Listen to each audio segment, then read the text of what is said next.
Assalamu alaikum wa rahmatullahi wa barakatuhu. Qadrli do'stlar. Nihayat G'ayit bayrami kelib jeta. G'ayit bayramin nishik o'zdirg'am ekan. Birinchidan Payg'ambarimiz alayhisolatu vassalam hadislarning birisida aytadi, shundan da Alloh taolo oldinda ikki zo'r bayram bor. Ol G'ayit Fitr, ya'ni Ramazon g'ayiti, ham G'ayidul Adha, Qurbon g'ayiti bayrami, ham ikki g'ayitdan da zo'rroq bo'lgan atna sayin kelgan Jum'a bayrami, Jum'a namozi deb aytik. Ham nishik shusha g'ayitlarni o'zdirg'am ekan. Nishik ularni mukammal kelish o'zdirib Alloh taolaga yaqinayirg'am ekan. Birinchidan Payg'ambarimiz alayhisolatu vassalam aytadi, g'ayit oldindan bo'lgan kecha, ya'ni Ramazon oyi bitdi. Rahatlanib oshaymiz, ishamiz, iftorlardan so'ng g'ayit munchasina kiramiz. Shistoranamiz, poklanamiz, niyat bilan ertaga g'ayitda tan bilan da shistopak bo'layim, ham ko'ngil bilan, tan, jon bilan da Alloh bilsa shisto, aru, pok bo'layim deb muncha kirsak, juvunsak bek xayrli bo'lar. Ham shulay shu kechani duo bilan mo'l qilarga kerak. Shundan da Payg'ambarimiz alayhisolatu vassalam hadislarning birisida aytadi, İslamda, Müslüman dünyasında 5 mübarek kecha var. Hem 5 kechaning birisi, ol endi shusha g'ayit oldindan, Uraza g'ayiti oldindan bo'lgan kecha. Shusha kechalarda Alloh taolo duolarni, tilaklarini ayrim, ixtiborli bo'lib, ol duolarni, tilaklarini eshita ham qabul etadi. Inshaalloh, izgi tilaklarimizni qabul etadi.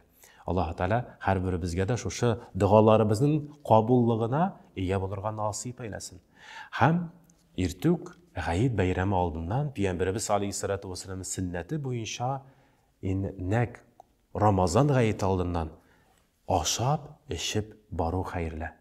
Begrakda xotin qizlarimiz g'ayitga bormasalar da, ida bo'lsalar da, ular g'ayitga boruvchi erlarin, bolalarin Bismillah etib, ertuk tarab, təmni qiymoqlar әзірләп, rizqlar bilan, təmnuşqlar bilan sıylab jibərsələr, bik savablı bulur alarga da.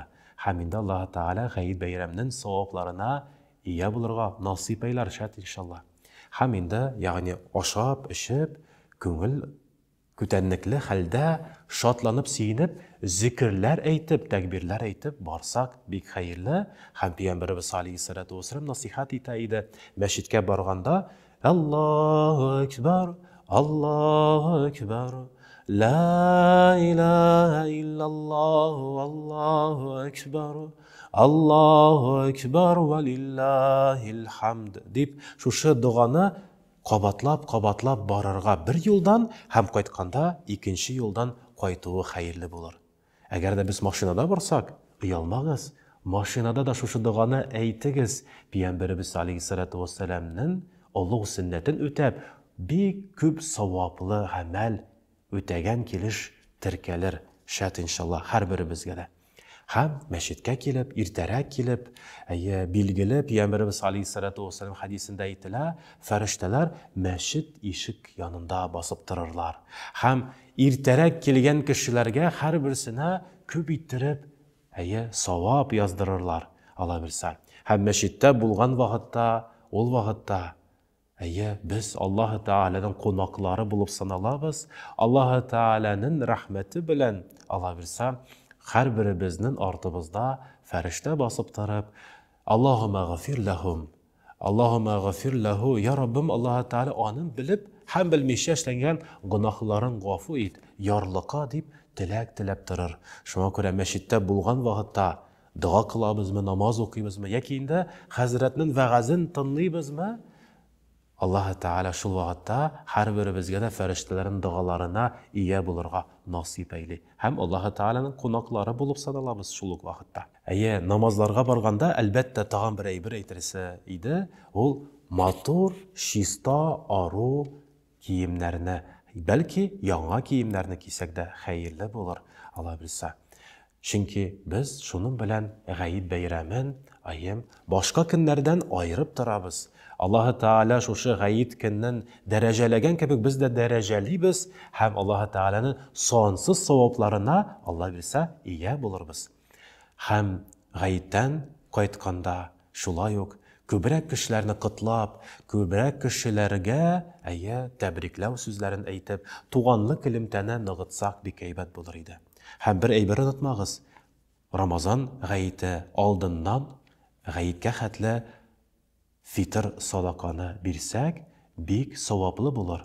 Шушы фитр садаканы биреп, Рамазан айында, уразалар вакытында, гыйбадәтләр вакытында кылган бәлки кимчелекләр, хаталар булса, Аллаһ Тәгалә шушы фитр садаканы бирүләребез белән ризыклатамы, акчалатамы, мохтаҗларга бирүләребез белән без бик күп әҗр, савап алабыз һәм гөнаһлардан арынабыз. Шәт иншалла.